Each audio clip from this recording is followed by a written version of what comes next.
Voices with Blake. Listen and watch Voices with Blake. on Dan Blake TV on YouTube. So right now, it's a podcast format I've wanted to do for a while, and we're at the first episode. So it's Voices with Blake, where I go in my phone book, I look at influential people that I know personally, and I get them in for a chat. And I've gone in my phone book, and it's someone I've known for a long time. We went to university together, South London natives, A&R at Big Polydor Records for many years. The man Leon Haynes is here. He's joining me. What's up, brother? All good. Jeez, give him his claps, give him the flowers. Yeah. Give him the flowers, straight to the point. How is it, bruv? Pleasure to have you. Definitely, likewise. Pleasure to be here, man. Trust. Yeah. Long time coming. We talked about it. We've made it happen. Definitely. You're here, Let's take it back, though, because we want to talk South London. We're both from that same part of that river, where, people have got a lot of stigma about where we come from in London, Tell us, just being from South London and coming from South London to where you are now, A&R, Polydor Records. Let's talk about the early seeds of how that kind of happened and started. How was it for you growing up in South London, as a teenager, coming up? Hey, it's a good question, and I guess, it's difficult to answer that without having an in-depth kind of monologue, so to speak, to be honest. But like most kids, obviously, growing up South London, there was always, fun times, good times that you remember. But, obviously at the time when I was growing up, it was a bit of a tough area, I could say, to be honest. It wasn't really the most desirable of locations where, everyone wanted to head to be honest. So, I guess it was a real proving ground for a lot of us, who grew up in the area and stuff, to be honest. But, I can say I had really, positive experiences. And I guess for me, music was always just a part of, the life, whether it was, parents' houses or friends' parents' houses, just playing music, whether it was on the Sundays or, even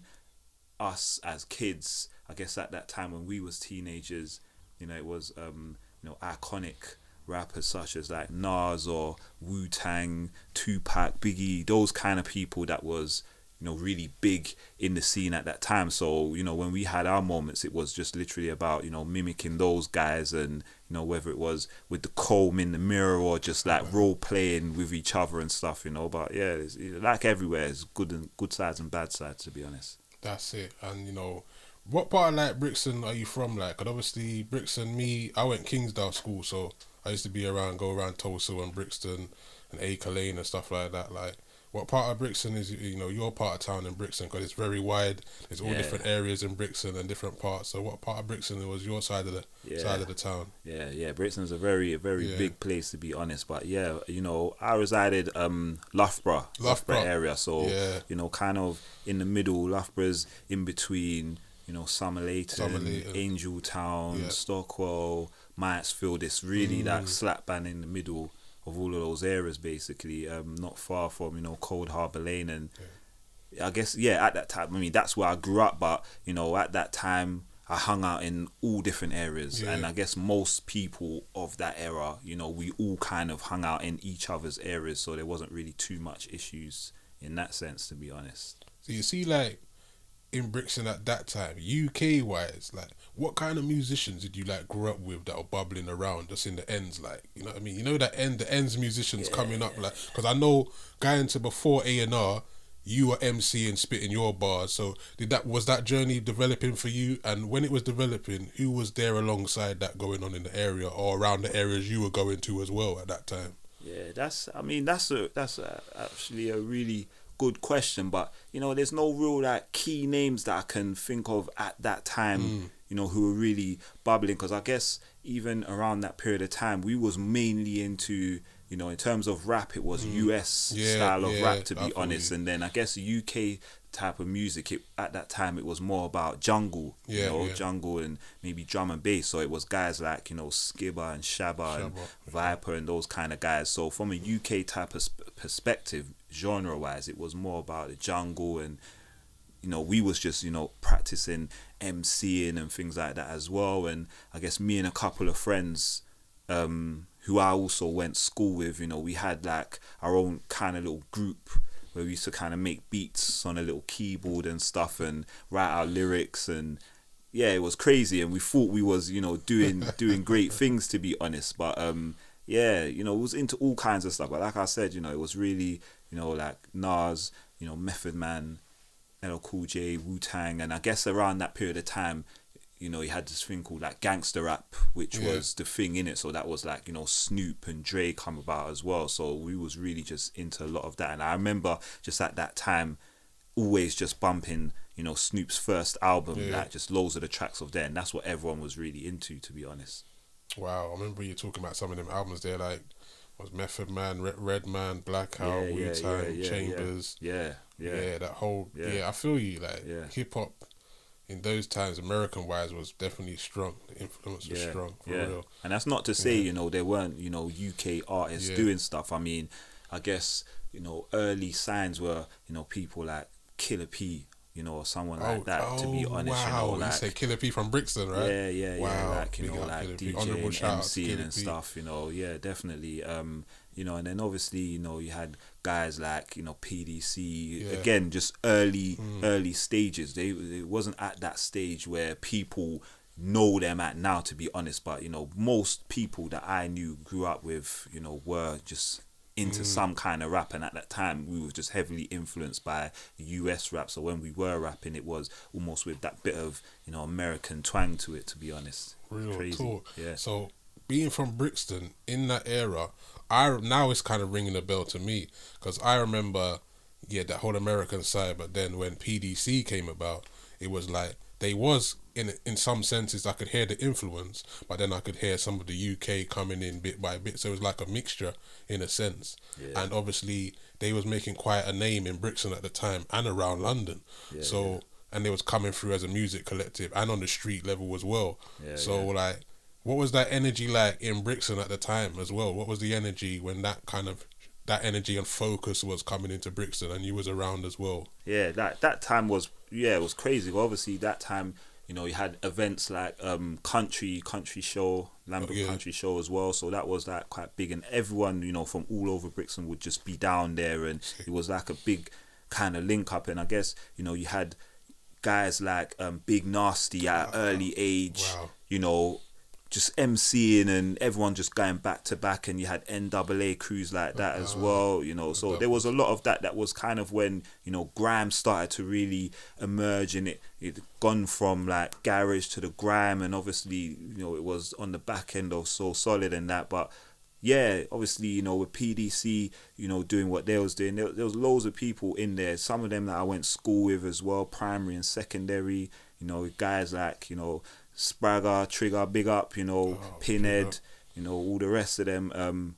It was just really amazing, and everyone had, you know, some different talent, and there was just loads of moments where, you know, we'd just be filming each other and, you know, spitting bars and going back to back, and that was really what it was about. You know, you just link up with your boys and, you know, just go back to back and, you know, challenge each other with bars. So I think that was really a good time, and I think it was good as well just to see people that you knew, you know, I guess getting onto things like Channel AKA and, you know, all the rest of it. So those are golden times, right? Just getting your video on Channel U. Definitely. Good star. Definitely. You know? Big up DJ Dazzler and, you know, Skips, man, like Yanks and all that as well. So yeah, man, like, jeez, Brixton, you know, Brixton Academy, Brixton Recreation Centre, all of these. I'm just trying to think of some of the iconic locations in Brixton. There's so many. To be honest. What Fridge used to pop off at Fridge as well. Fridge events. Wow. Yeah, Fridge Bar, Z Bar, Z Bar. Wow. You know, there's so many different periods of time. I mean, you've gone from like, you know, the secondary school days where it was just young, you know, just coming up, and then outside of secondary school, and there's so many different eras when, you know, then you started to have things like, you know, your Fridge Bars and all this kind of stuff. And actually, you know, some people from the area, such as Big Nasty and, you know, Killer P, you know, did stuff with Roll Deep and stuff, started to kind of like bubble and emerge, and, you know, then people out of PDC and, you know, J Souls, you know, started to get recognition. And I guess I felt like at that time as well, there was definitely a bit of stigma towards, you know, people from South London in a 100%. sense. I don't feel like, you know, the music industry really, you know, welcomed South Londoners in it. It seemed to be a lot of just full of, you know, East Londoners, you know, maybe North and West and stuff like that. So when the time came when South started to kind of come in, it really, I noticed that, I guess, from your early support from Westwood, you know, having people, you know, come onto his show, and, you know, my boy Mastiff, you know, he was one again from our circle that, you know, kind of got onto that as well, Westwood got supported, 279 as well. He was really like a champion of a lot of UK music just around that time as well. So it was really, really exciting time, to be honest. Yeah, and then, you know, going from that, you know, going through all of that era there, and you're developing your sound, your skills, and you as an MC, what was the MC name at the time? Like, what did you come up? I mean, at the time, the MC name was CLH. CLH. Okay. Yeah, CLH, you know, Challenger Haynes, you know, challenging everything everywhere. And then that kind of evolved into C Haynes. So it was the CEE Haynes. Again, challenging everything everywhere, basically. And that was, you know, part of my like life philosophy or belief, basically, is always to try to, like, you know, break boundaries or just challenge myself and, you know, society's perceptions. It all just played into that, basically. And all that early stuff influenced you and then made you push on. So pushing on from there and becoming that MC, what, you know, you was going forward with your career, what was the next steps after that for you, like pushing forward? You know, you've been in the area, seeing all the influences, it's growing your confidence and your ability to take on the world. So going forward as an MC, what stage was the next stage for you then? Was it getting out, doing more shows, doing more tracks with people? What was the next stage in your life then?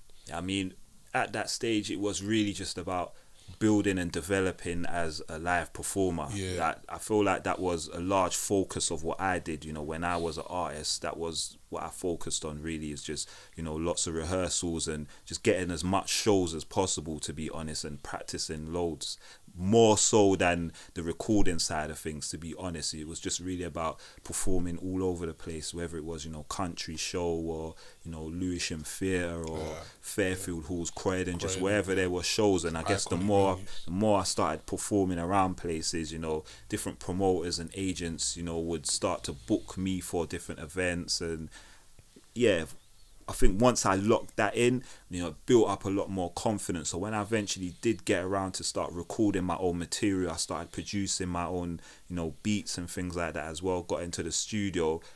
It was just another aspect of performance, to be honest. It was like in the booth performing without the crowd, but just, you know, performing basically, and was able to just, really lock that in.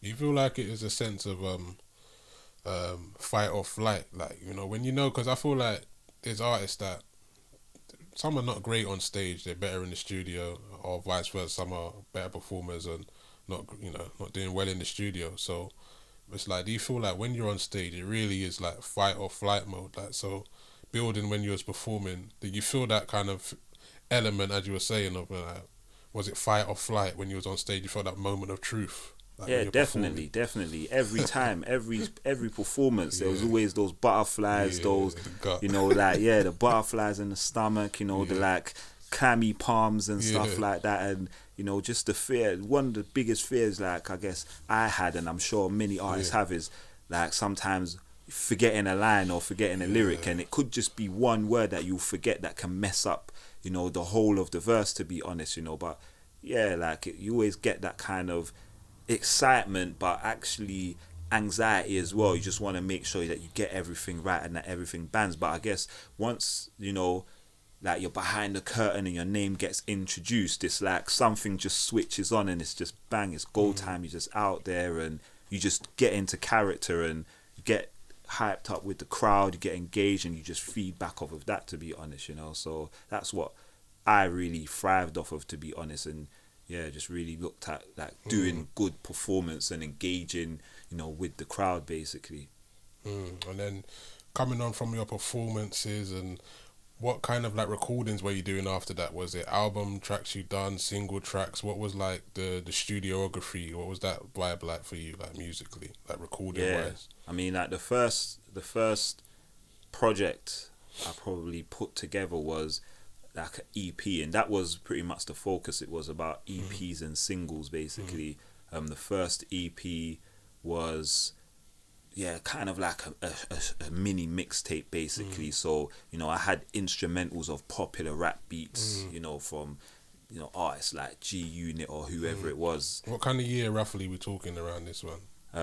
This was probably like early 2000s, so maybe around about like 2004, 5, around about that kind of time, to be honest. That's probably when I started to kind of get to recording and putting some music down basically. And I literally just booked out studios, paid a little artwork designer to kind of put together a package for me and stuff. And literally I just went in, booked a full day session and just recorded 6 tracks in the day, had it all mixed, mastered in that session. It became known as like the one take master, because every time I just came in, it was just one take and that was it, done basically. But I definitely feel like, love that, strengthening the performance background helped with that basically, because it was always about the performance into the mic. But that was the first project I put together, a 6-track EP called Avant-Garde Sampler Series. And that kind of led me to come up with the idea for a record label basically, just to have an imprint to put the music out on. So after I'd recorded that, I just kind of compiled a list of press, radio, and just sent that stuff out basically. And one of the first, I say, early supporters or people who kind of gave me some feedback and was actually into my music was Austin Darbo, from One Extra, and that was probably around about when they just launched the station as well. Big up, honourable shout out to Austin. Definitely. So, and obviously early days, he knew good thing when he saw it, to be honest, so and it was just a case of like keep them posted and stuff. And then from that, I made a volume 2. So the idea was just to kind of, I always had the vision of building like a series of stuff and collaborating with my people, my friends and stuff, and just trying to find ways to bring everyone through. So for volume 2, I knew other rappers and MCs that I got on board, like my guy Rhythm MC, Skips, all those guys. So I had them feature on different tracks and tried to do it as a collective as well, where we'd all chip in and try to push that out as well. And it was mainly, at that time, it was just mainly about like singles and EPs. So I did those first 2, and then I guess up until about maybe 2006, I kind of worked on a proper like official multi-track single basically, and then had that out, got that onto radio and stuff as well, and kept building from that, to be honest. Wow, so that's the process, which is interesting, because you went from live performance, you focused on sharpening your sword, as they say, in live performance first, which is an interesting concept. And I like that concept, because I feel like live is where I feel it's fight or flight for real. There's no hiding in the studio. There's people there paying money and not paying money, just drinking, whatever. And it's proper fight or flight, and then you kind of reversed it, then we're in the studio after. So it's an interesting perspective. Some artists do it, some don't, but I love that way of doing things. So I can see where you gain confidence going into the studio, because you're like, I've sharpened up my tools in the performance. I've gone out there before. Look at some of the artists like Ed Sheeran, for example. Look how many shows he was doing live before he even got busy with an EP and all that, That's a good point. So performance element, great factor and point there. Going on to your record label, so you're doing all those releases, building up to, is it Repertoire? Is the name of the record label that you founded. Records. Independent label, right? All off your own back. So transitioning to starting your record label pretty early as well, it sounded like, because it sounded like a time where people was kind of scared to start their own record label. Now people are starting their label left, right and centre, but I feel like people were scared then. What was it like to kind of start a record label at that period of time? We're talking those years there. So that was literally around about 06, 07 basically. And it was definitely daunting. Obviously, it's just about researching loads, and at that point, I really had to dig in and find out about, the industry side of things, more about the business, and it was just about, you know, schooling myself on loads of different things, from contracts to copyright to publishing and just various things. And it was then became about balancing that with also the artistry. So at that time, I'd you know, set that label up and was able to kind of put together my like first original single as part of the releases, and then a couple of compilations albums as well as part of like a label package. So I had about 4 releases during that first year of, you know, setting up the label, and that was in 2007 basically.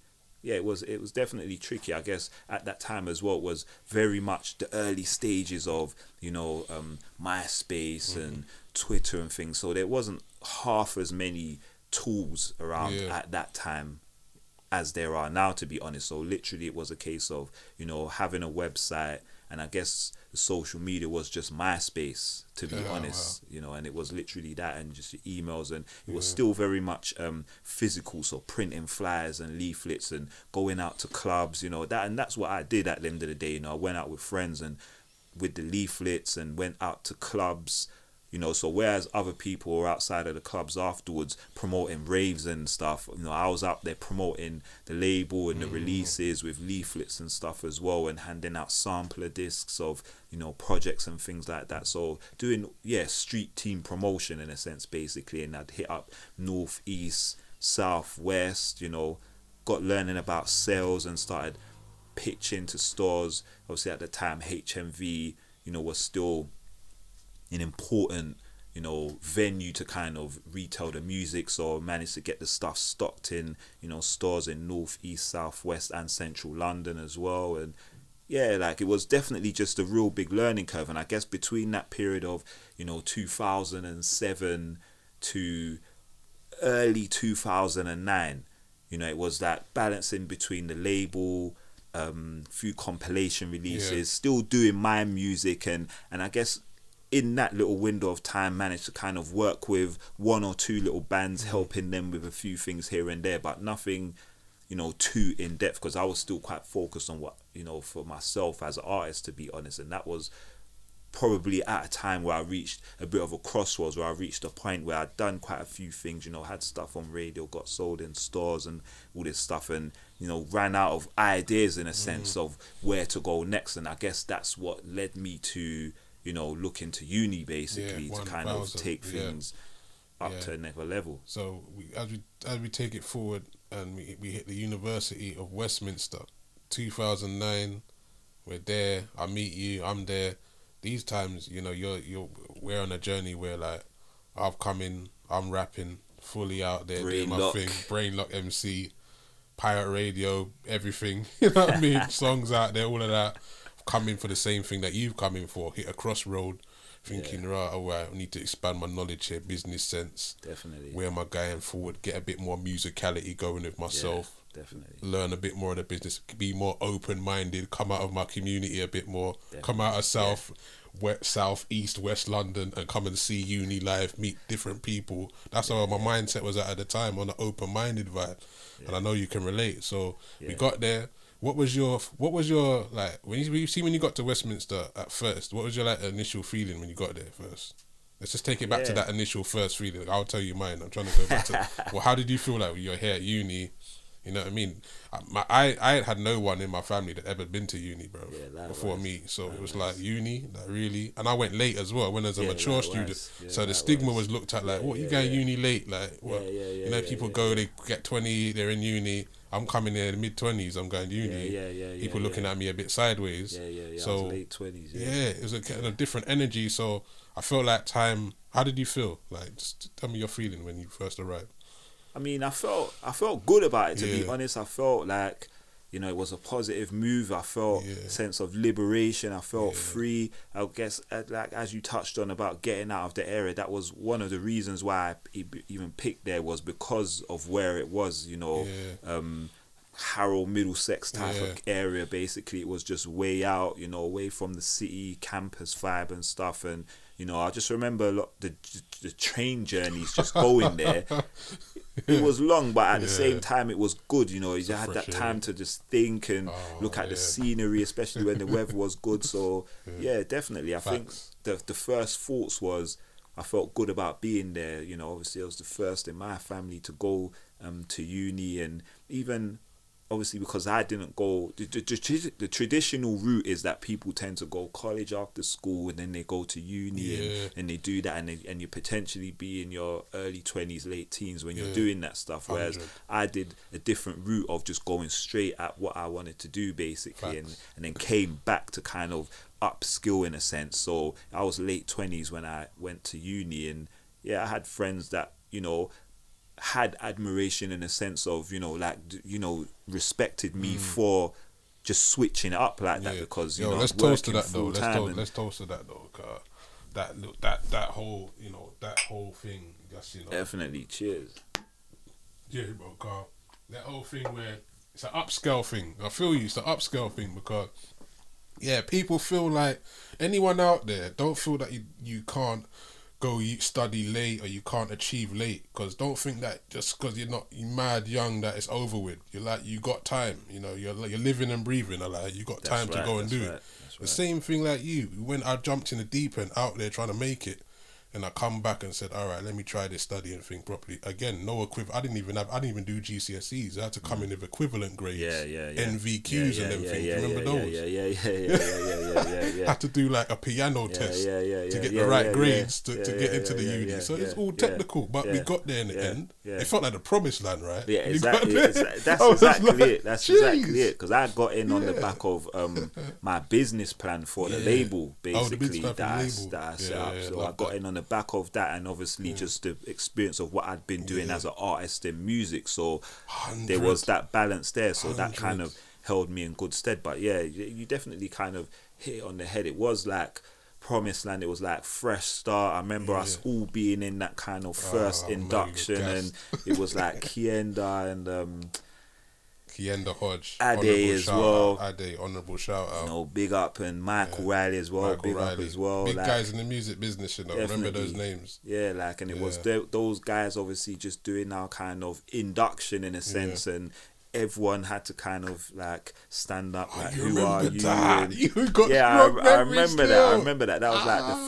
the first kind of early memory of like the whole uni experience, and there's so much different age. Obviously, you had like younger guys, you know, and then you had some older guys. Like obviously, you had guys like us, like you know, mid-late 20s, and you had guys older as well, like in the 30s as well. So I felt like it was a good cross section of people, because you had like youth, zest, and you know, kind of naivety, but then you had like age of like experience and some wisdom and stuff, and then, you know, just people in the middle that have kind of done things but still a bit uncertain. So it was definitely a good period of time, to be honest. It was a good period of life, man. When I look back at it, I have no regrets at that time, you know. Definitely it was a time of growth, enjoying your music, looking at different aspects of the game, meeting new people. Definitely. And some relationships are still held to this day, which is great, you know. Definitely. And I feel like that place is a good university for people that want to do music, man. You know? Definitely. I think that's a good point as well. It gave me, and I guess everyone there, the freedom basically, to focus on what your passion was, whether that was production, whether that was songwriting, whether that was performance, or whether it was business. You know, it gave you the freedom to do that, because that became the day job, so to speak, you know, because, you know, I'd went from, you know, working and other areas and doing other things and stuff like that, you know, just to kind of make a living, to spending my time doing that, like in the daytime at lectures, and then going to the rehearsal room, practicing on piano and keys and, you know, vocal training, and then going straight to the studio like every day and learning to use the equipment and setting up myself to record, and just recording loads, and then just connecting with other people and collaborating with everyone, whether it was writing and singing and stuff as well. It's definitely like gave the freedom for people to kind of try different things, basically, that you wouldn't necessarily be able to do if you was in, you know, just a usual full-time employment situation, because you wouldn't have had the time around it to do it. So it was good. Yeah, time and energy, for real. And looking at Westminster, you know, there was loads of performances and stuff like that, the music side of it, and then going on to more of the business side as you're growing. you're developing, you're looking at different areas of the business, and you're becoming more. Your business acumen is becoming more. You're learning more. You're learning about other roles in the business. So when did you start forming? Because I don't think I even really spotted it with you at the time. Because I feel like I was so full on trying to do my music and be a big artist or whatever, and everyone was on that. And I feel like towards the end, maybe like towards the end of the degree, I feel like everyone was kind of finding their paths, doing their own thing, and then maneuvering how they was maneuvering, And I feel like, when did you get to a point in the degree when you felt like, A&R maybe a shout, you know what I mean? That side of the business maybe a shout, or was it even that? Yeah, I'm not even sure if it was that. I mean, like early on into the course, myself and a few others, Tanya, big up Tanya, Souza, we worked on setting up a label there, this F Urban basically, because they had the faculty in music and media. So I guess even from early on in the course, I've always kind of straddled the two sides of like the artist and the business in a sense, basically. So yeah, from early on, when there was an opportunity to do something, I kind of just jumped in, and it was myself and Tanya that did A&R in that label, and was scouting with like people on the course, producers, artists, or whatever. So I remember we sat down a couple of times as well, a couple of things as well. I remember, definitely. Yeah, we was on it. We was in full. Them days they were just like, you're going for it. It's hungry. I remember some of the shows, Area 51, the nightclub in the university, shutting that down. Big shout out to Jamal Blake, honourable shout out. Yeah, definitely. Drums for Sam Smith, all of that, honourable shout out. Definitely. Remember shutting down them places there. God. Sharifa Marshall, who sung on Swiss's Cry record, legendary record, absolute legendary. Shouts to her.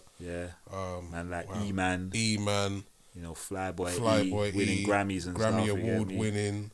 A lot of talent come from University of Westminster. Even before us, you're looking at Jay-Z's the producer of New York and Alicia Keys. Honourable shout out to him. Sid Segala as well. Segala. Yeah, big up. Yeah, there's loads. There's loads. Segala killing the charts, and that's it. I bumped into him in Radio 1, man. Bumped into him one time. Like, yo, what's up, my brother? Yes. I said, yes, my brother. Look at you. Big up Segala every time. Yeah. It's it's amazing when you just see like people using their talents to the fullest and going on to achieve things, man. It just shows you that everything's achievable, man. You have to have belief, right? Belief. That's it. You said it early in your story right here. It's that belief, that hunger, that will to believe when people don't believe in you. That's it. There's people that don't believe in you. They feel like, oh, what you're saying is nonsense sometimes. But even judging where you're coming from, looking at, areas where it's not so easy, and they think, how are you going to get out of that situation? You know what I mean? Look at no one don't come out of that situation. Voices with Blake. Listen and watch Voices with Blake on Dan Blake TV on YouTube. It's like you can do what you want to do and stay focused, but you just have to, have that belief, man, and definitely, and patience with yourself to try and achieve. I believe, definitely. That's actually the key point you said as well about patience. Patience, bro. To be honest, because I think a lot of people, but self-belief is definitely a big, battle for everyone. You really got to back yourself and believe in yourself, regardless of what everyone else says. You got to dream big, believe in it, and work hard to achieve it. And whilst most people do, at some point, find the time and do believe in themselves, sometimes it's a lack of patience for the process that causes people to then fall off and actually just seek the quick route. Because it's like you said, obviously I grew up in a council estate as well, same thing. And when I grew up, most of my peers were, into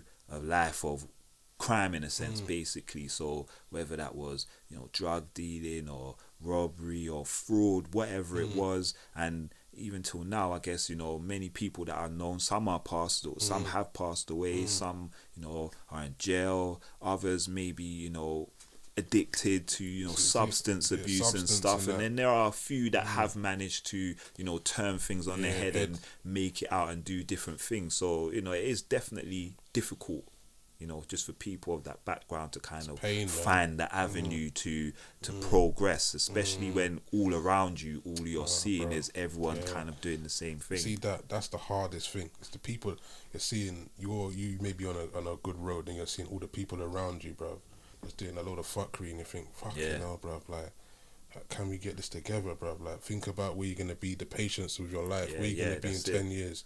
Do you look at 20 years, like, are you gonna be alive, bruv? The way you're going, like, do you even see beyond the next 5 years?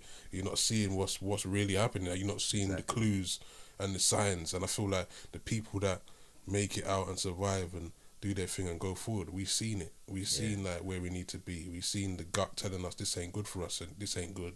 We need to do better. You know, this is it. Real talk.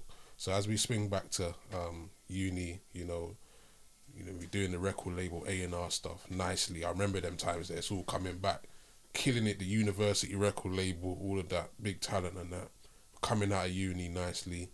The degree's finished. You know, you get flying colours.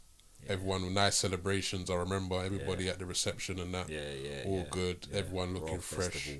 Royal Festival Hall, Waterloo. Honourable shout out, mumsies and families, with everybody there. Enjoying life. Getting a degree was a special moment, innit? Getting the qualification and that under the belt. Felt good, achieved. Showed that, again, I showed another discipline, being able to start and finish.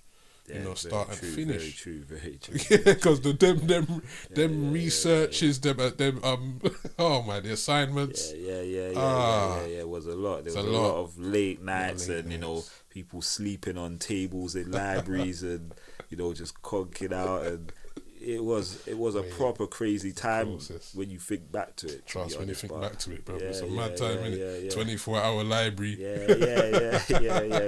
Those just late nights, eyes just burning you, and you know, then you go back and then you got to come back like the next day. Trust me. Whatever you did. Yeah. Obviously the fun uni times and that, you know how it goes. All of that stuff. And then, alright, so now this is the part where your life gets interesting, because this is where, like, I feel like we've left uni now. I ain't seen you in maybe a couple of years even. About a year or something. Yeah, a year or so. Maybe. Then I'm heavy in the voiceover game now. Like, I'm doing loads of voiceovers and stuff. Doing music. I think I was going to do a Western voiceover at Universal in Chelsea. I think it was Into or one of them records there, something like that. Early Western. I was going into the record label. I was doing this regular at the time, music adverts. Then I see you coming out the office, and I was like, rah, coming out the building, literally coming out the big doors and that. We meet like head on. I was like, what's going on, bro? Long time. So what you doing up here, man? He's like, yeah, doing a bit A&R work, and we kind of liaised a bit, kept in touch. So at that moment, you remember that moment, right? What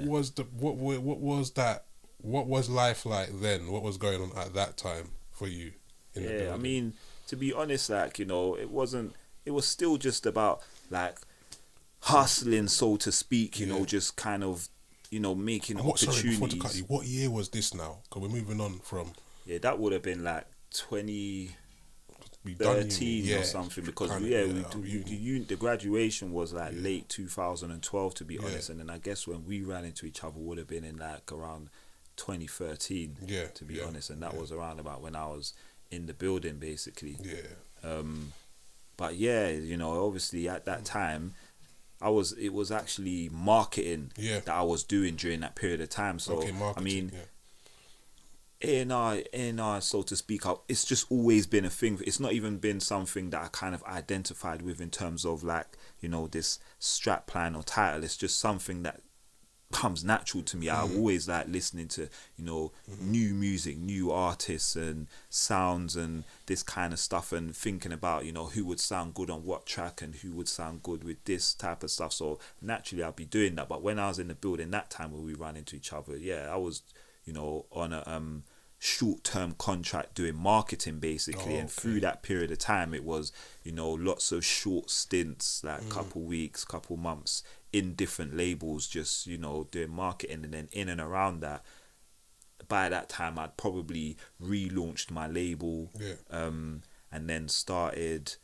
possibly working, you know, with Prime Kings, and then just working with those guys to try and help, like, do some artist development, so to speak, basically. So And what kind of, like, you see, being in the building at that time, what kind of artists were you bumping into and being around in, like, in the office or seeing around?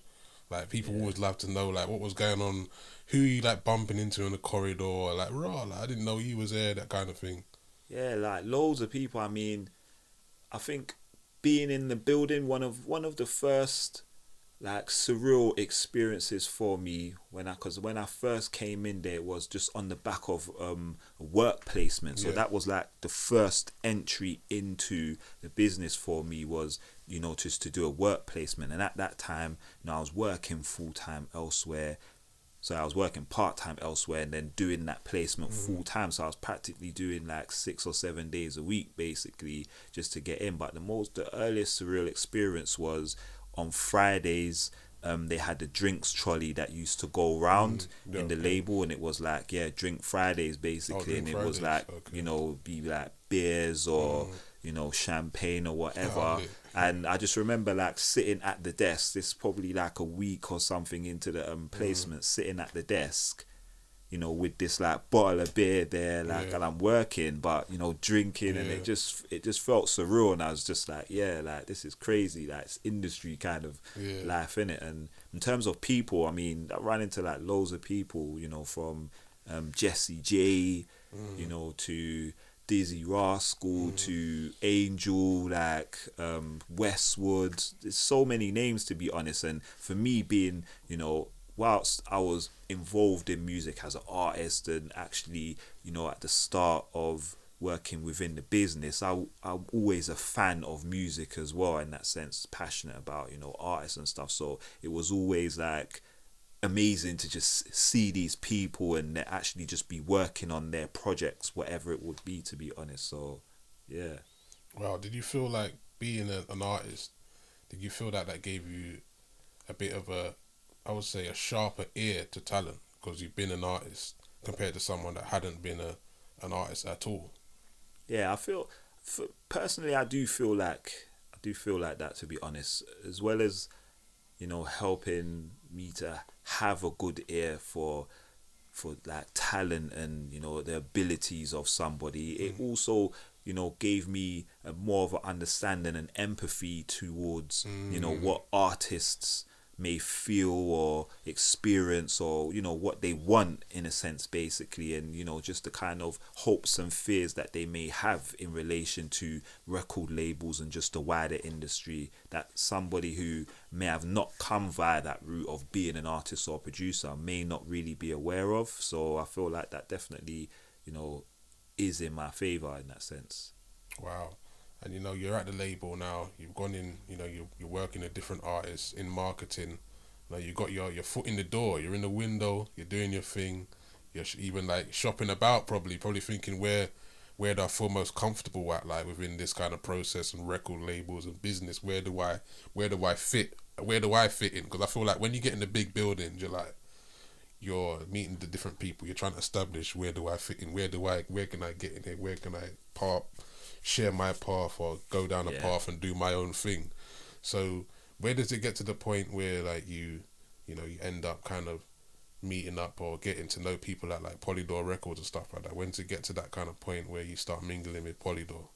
I mean, from when I got into the building, to be honest, you know, wherever I was always, you know, trying to, you know, speak with someone about something, basically, like, you know, who was the A&R, you know. So I guess one of the first, you know, A&Rs I worked with or connected with, you know, big up Rich Castillo.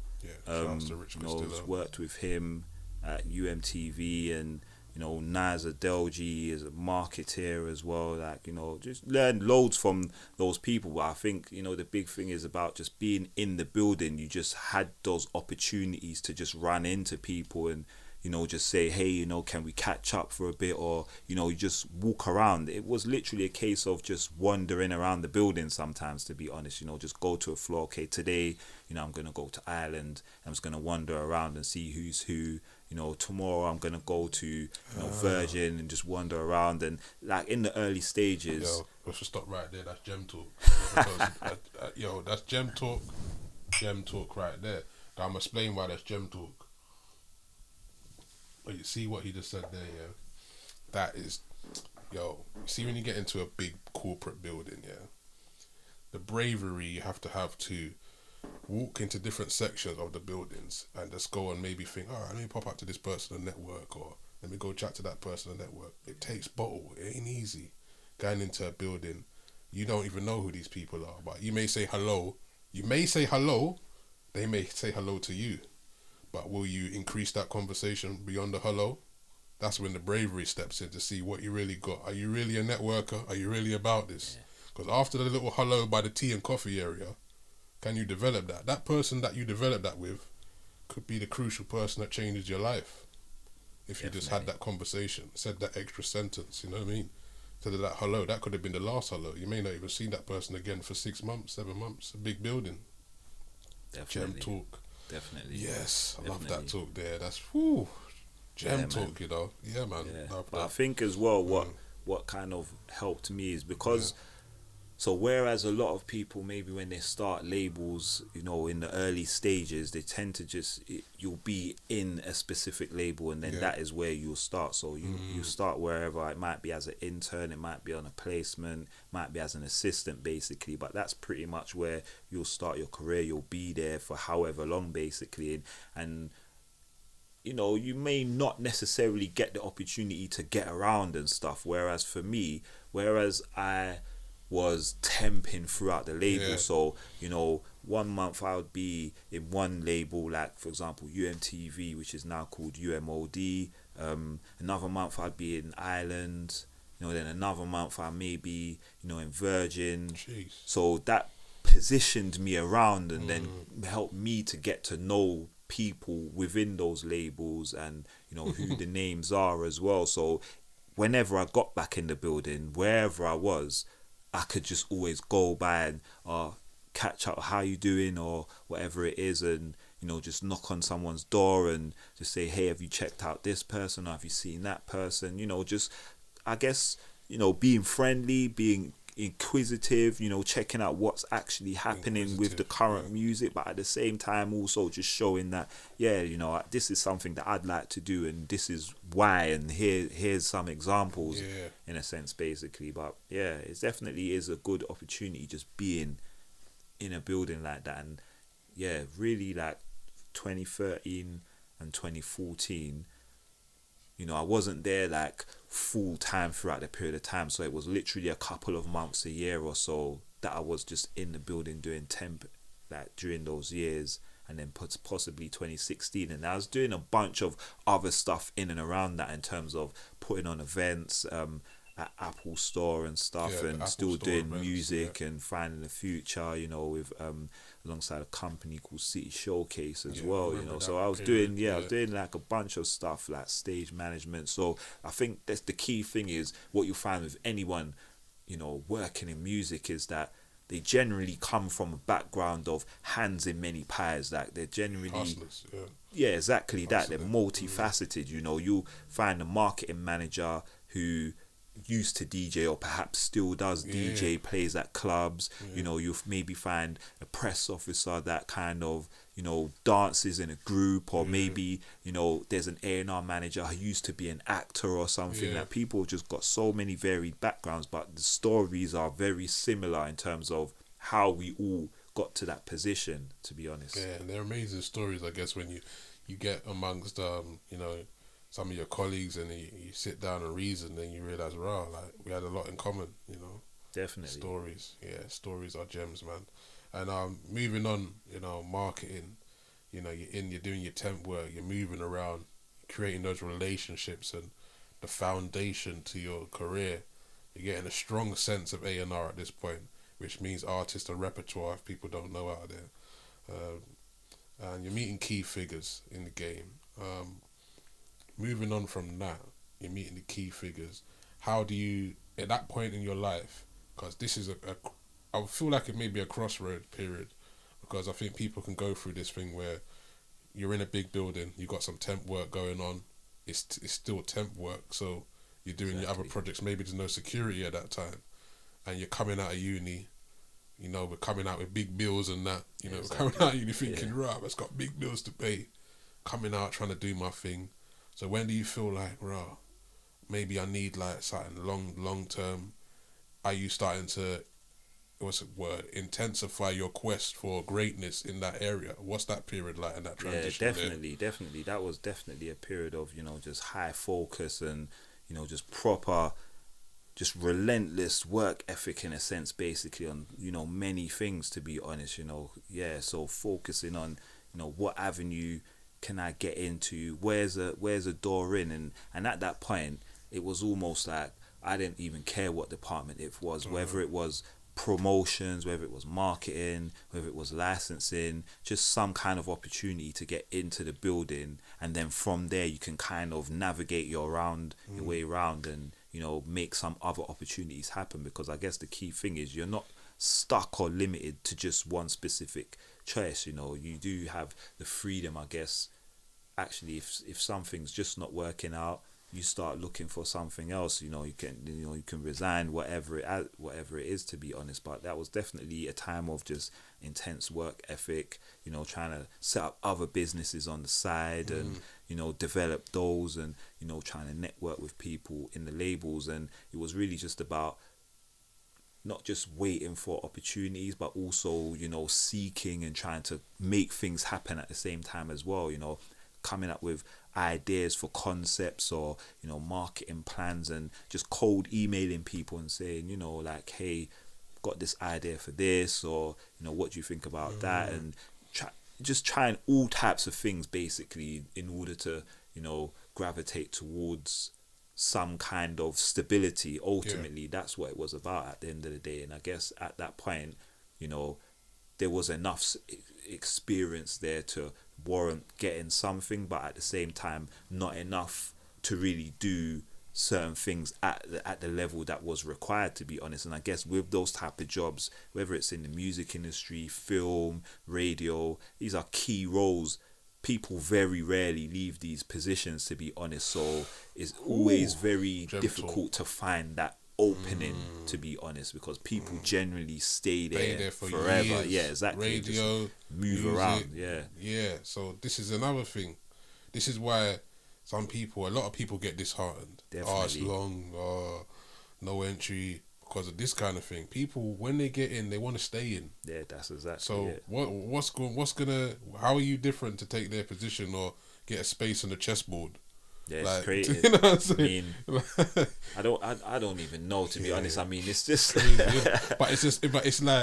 But obviously you're special to get on the chessboard, but it's like there's only so many places on that board. Yeah, well, exactly. It's crazy but game. Even then, even when you think you got a place, you don't even really have a place. You're just on a thread, to be honest, because even when, I guess, after doing the temp work, an opportunity came up for an internship, basically. And at that point in time, it genuinely felt almost like, a step back, because at the same time I'd already been at that kind of stage of an assistant.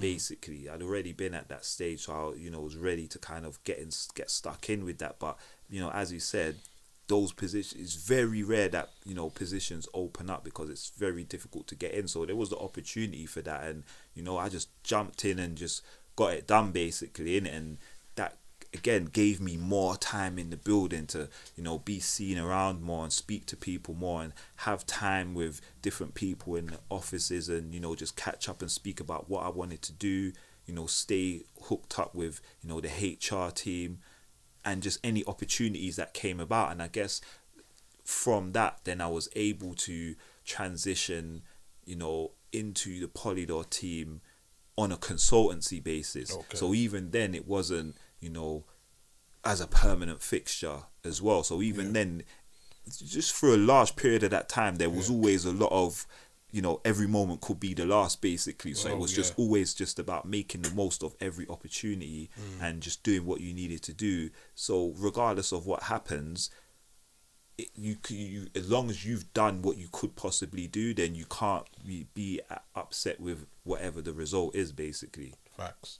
That's it. As long as you've given your full works, you've thrown your hat in the ring to the fullest, at least you ain't disappointed yourself, You put your blood, sweat, and tears in. You don't want to disappoint yourself, though. Exactly it. That's the main thing. You gotta just be what it is that you want to be. Basically, you know, just go all the way, and you just can't have no regrets. No regrets, because you didn't send that extra email when you know you should have woke up half an hour earlier to do that.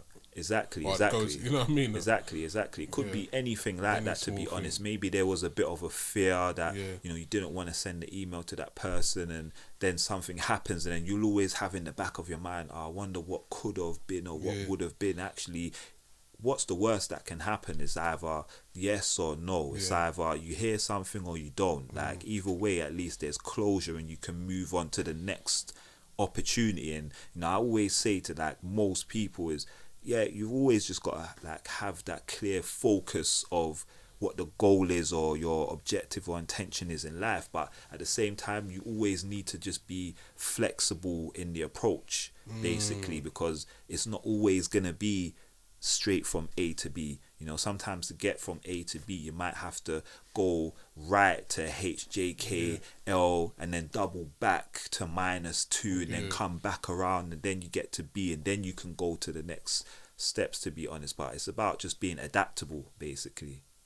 Wow. And then, you know, you're in Polydor now, things is moving and grooving, you know, you're there long term, you're doing your thing. Like, how does it feel being in the building you're working? What are some of the first artists you're working with? What are some of the first projects you're doing, like, that are kind of significant in your kind of reputation in the building? I mean, you know, I feel like every project is significant, basically. I mean, you know, it's a big label, it's, you know, world-renowned. There's loads of amazing artists, you know, that I've had the pleasure of working alongside, you know, some other great A&R managers and directors on, you know, all kinds of artists, ranging from Ellie Goulding to Jax Jones to Michael Kiwanuka to Becky Hill. Just the range is so huge. And I guess coming in, you know, in the early stages as a consultant, you know, first of all, you know, it was really just about getting stuck in, you know, cutting my teeth and just learning a lot from, you know, the guys who I was working with, basically, about making records, basically, just the process of that, you know, negotiating with people, producers and writers about, you know, budgets and splits and, you know, booking studios and just the logistics of how the song comes together, basically. And then also just other things like the various edits, you know, maybe this producer's done something, but actually we're going to send the parts to another producer to try something else. And sometimes parts go between 2, 3, 4 producers before you get that finished thing. Sometimes there could be 10 writers involved. Like, there were so many eye-opening lessons that I wasn't really aware of before, you know, being involved in this role, to be honest, which has really been, you know, great pleasure to be a part of, to be honest. And I guess, once then I was able to be a permanent fixture within the team. I guess the key projects, you know, that I've been able to work on at the moment is, you know, like Blanco, you know, really key project, and, you know, an exciting talent called Spencer Ramsey as well, to be honest, you know. So, you know, getting stuck in with those guys, but at the same time also still working alongside, you know, my other colleagues on their projects, you know, because they got obviously that big artists, big projects, and, you know, need support in that area, basically. And I guess there's the overarching idea of people's understanding of A&R is literally just about scouting, basically, like finding new artists, and that's it, basically. And whilst that is still very important, and there are specific scouts that, you know, work on that on a daily basis, there are also many other areas, and, you know, that what I personally also work across. So as well as, you know, finding artists or, you know, producers to work with our artists or writers and setting up sessions in that creative element, there's also, as I touched on, you know, the admin and coordination element of it. So again, it's the studios and all the rest of it, and then the other part is just the development, basically. So development of the artists, in it, you know, motivating them and giving them, like, you know, vim and boost, like, you know, boosting them up, basically, because we're all people, and that's where I said, coming from an artist background helped me to kind of relate and speak to artists in a way they understand, but at the same time also understanding the needs of the ecosystem of the business and just trying to balance the two basically, and actually help artists to also understand that as well. So yeah, excellent. And it's an exciting time in the music business right now, and being at Polydor, it's a label that's achieved a lot. So wins a lot of awards, best record label of the year, Music Week and all of that big stuff. Best A&R team. Yeah, a lot of accolades over there. Shouts to the team over there. Shouts to Amika. Helps a lot with the radio stuff on my side. Honourable shout out. I've come in the office. I've seen you at work doing your thing. It's big, man. It's big love, Barong. I'm so happy and proud that you're doing that. Just want to give you your flowers. Toast to that. Yes, man. Success and being at the big label, doing your thing. Lap it up, enjoy it, keep growing and doing your thing, man. Much definitely respect, bro. Like, it's lovely going in and seeing you there. You're doing your thing, moving around, making moves. It's inspirational. You know what I mean? Inspirational, bro. No jokes. It's all about inspiration. Definitely. So your story, then I can tell another man, rah. He's doing that over there. And then you think, oh, right, he looks like me. Maybe I can do that. You know what I'm saying? Yeah. I love this. So being at Polydor right now, like, it's a streaming era now.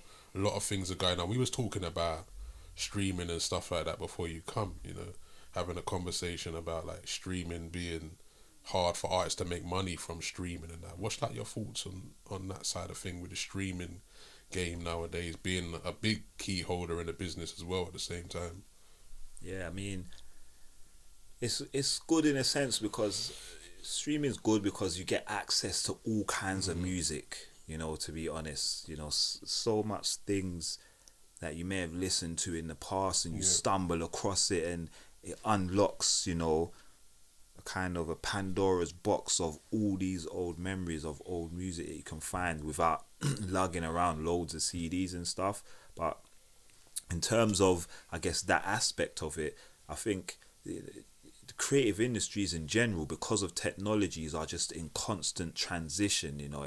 It's a period of flux, and we're in this bubble, we're in this moment right now, to be honest, and we're so close to the jam jar. We're not seeing the label in a sense, basically. And I guess as time progresses and we look back on this period of time, we'll see it for what it is. And I think it's not really set in terms of where it is. There's still massive learnings that are still to come from a lot of things, just in terms of, I guess, how artists are being paid, or how they're earning from it, how things are split, and I guess just the general dynamic of power. I mean, even before I got working in labels, I was always, I don't know, I just always felt like there was an imbalance of power in terms of, like, technology companies over and above the content creators,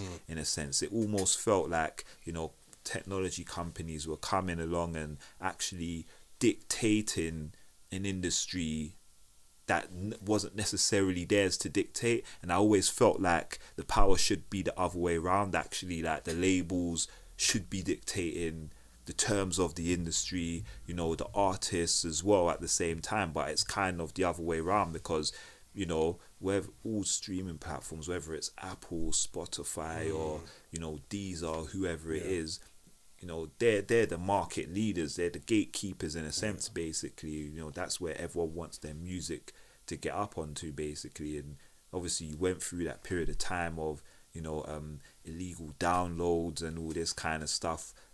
It's still at a point right now where things are starting to streamline. There is some kind of organization to things, but it's still a bit of a process just to kind of stabilize things in a way that everyone understands, to be honest. But I'm always happy for progression, to be honest, anyway. And it's just back to that point about being adaptable at the end of the day. Like, everything changes, to be honest, so you just got to kind of adapt to it and be of the time, basically. And a key question, up and coming artists, unsigned artists, record labels, major labels.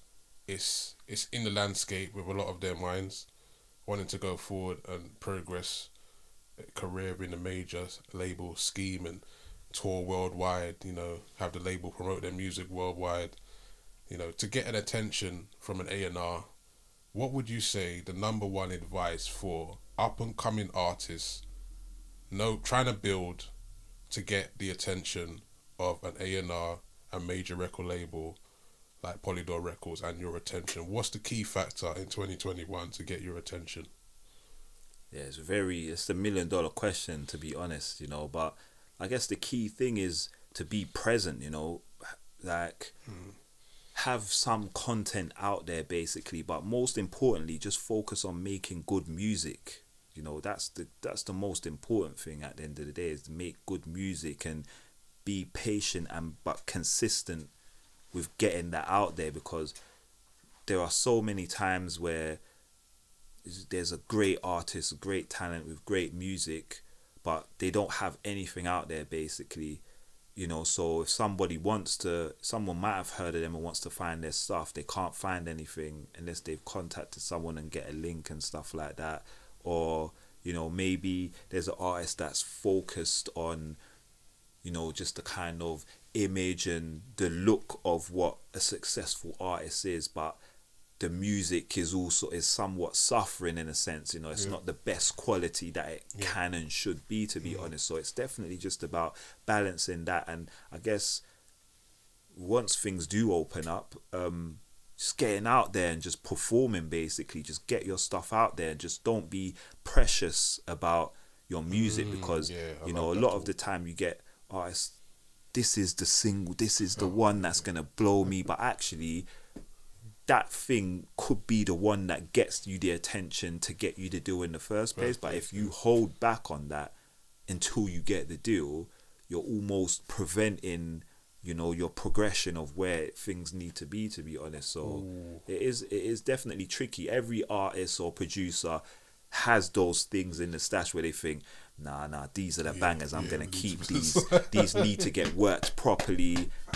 You get me? I'm gonna wait until that deal comes. Nah, these ones can go, like, these are the little things. But actually, you gotta put your best foot forward, and those bangers, that fire, that's what's got to come out first, because actually there's always gonna be more. And I think as an artist or producer or writer, in the back of your mind, there's always that fear.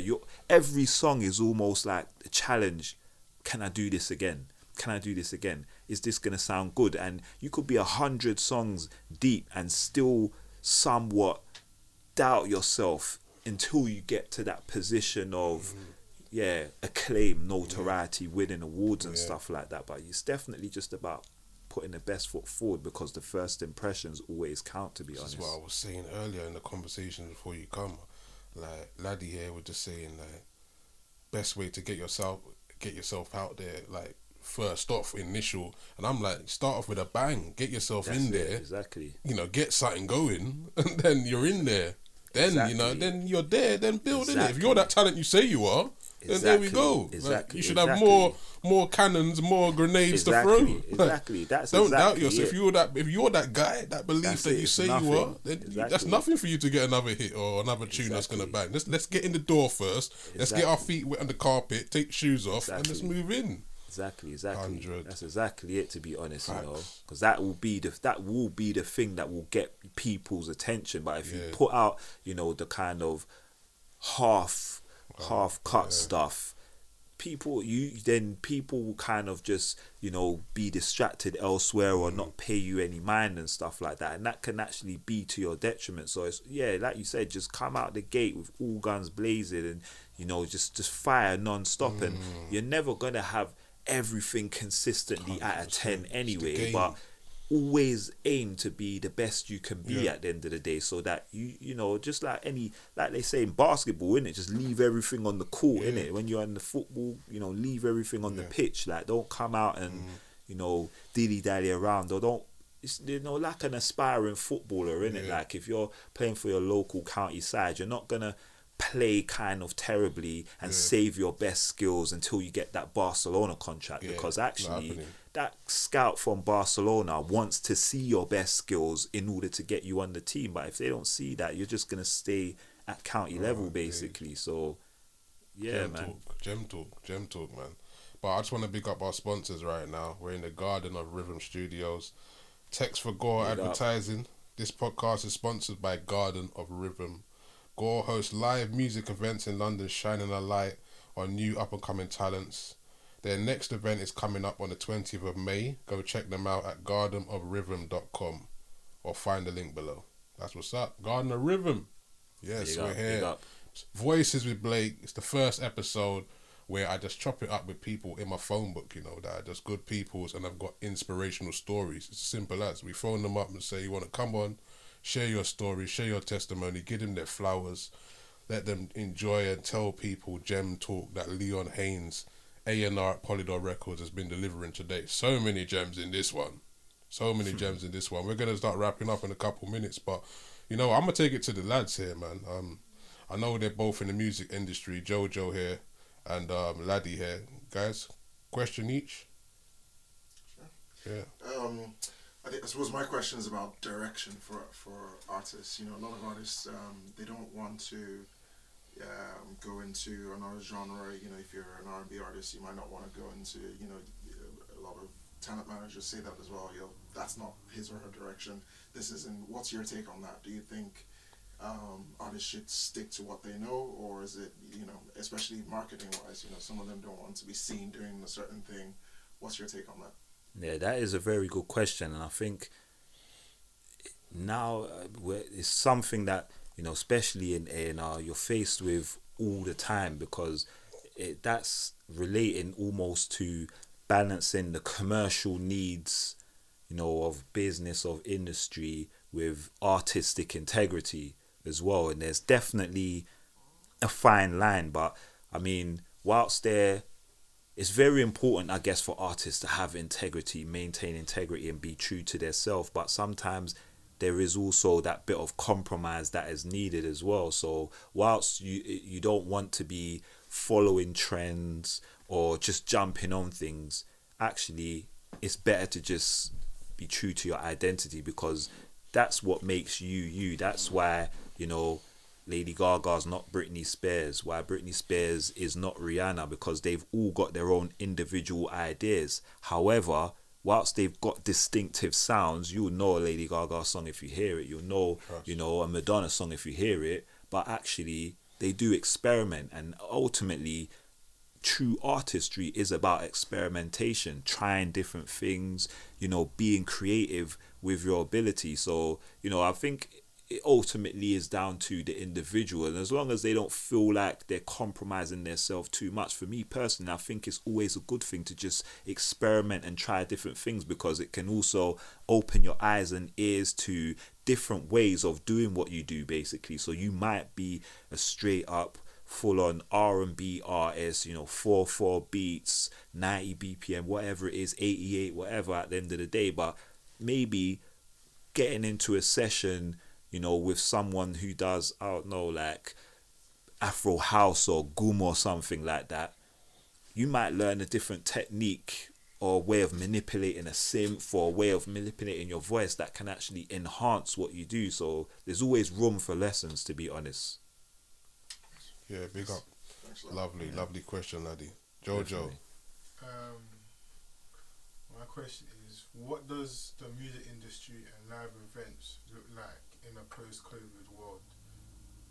Yeah, it's a very prominent question at the moment, to be honest. I mean, I think it's very much, it's almost the unknown at the moment in time, to be honest. I think, you know, when you think about the music industry as a whole, you've got the recorded music business, which is the labels, which have pretty much been able to just function throughout, because people are at home, so they're streaming more, you know, they're just listening to more and consuming more music. But then you've also got the live sector.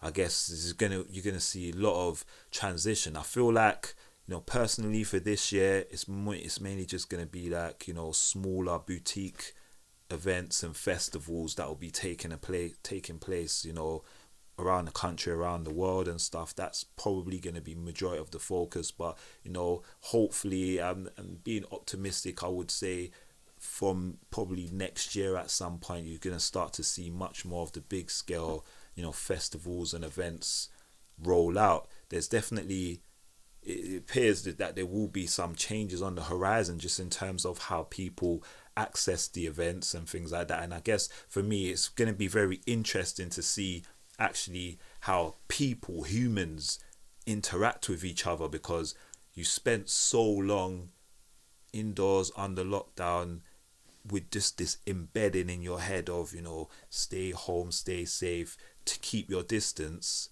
That's bound to have an effect maybe just on how people interact. So I'm very interested just to see how the atmosphere will be, you know, at the big events going ahead, to be honest. But I think overall, you know, there's been positives. It's allowed artists to really focus on their music, on their craft, and do more in that sense. And I guess it's probably helped, you know, people in the live sector and other sectors that got affected to kind of think of ways to diversify, you know, their offerings, just to kind of be more stable if, you know, God forbid in the future something like this happened again, to be honest. So, yeah.